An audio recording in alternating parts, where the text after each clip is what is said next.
你係台灣人啦，咁點解你啲廣東話講得咁好嘅？廣東話麻麻地啊。係啊，我就本身係好中意語言㗎。咁10幾年前咧，頭一次嚟香港嗰陣時咧，就廣東話都好需要嘅。咁慢慢同朋友啦，咁大家傾偈咁聽學咗。哦，係，即係咁有冇專人教過你㗎？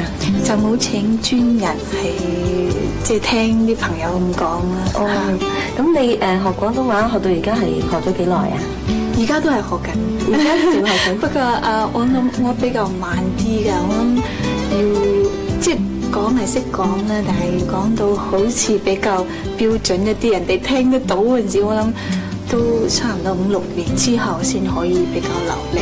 咁你唱咗歌咁多年啦，咁喺生活裏面咧，有冇啲嘢俾你感受係比較深嘅？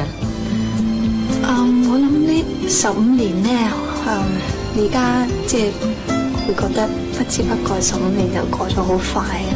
但係如果再回翻咧，好似每一年咧，或者發生啲事咧，同埋睇到啲朋友佢哋而家啲即係而家啲情況咧，就覺得15年都係好長嘅。譬如我啲歌迷朋友，啱啱我哋識嗰陣時咧，大家都係細路哥，即係細路女咁樣10零歲。但係而家咧就好多朋友都已經即係成家啦，又有兒有女啦。睇翻我自己咧，都係一個人，不過咧響事業嗰方面咧，我就覺得好滿足。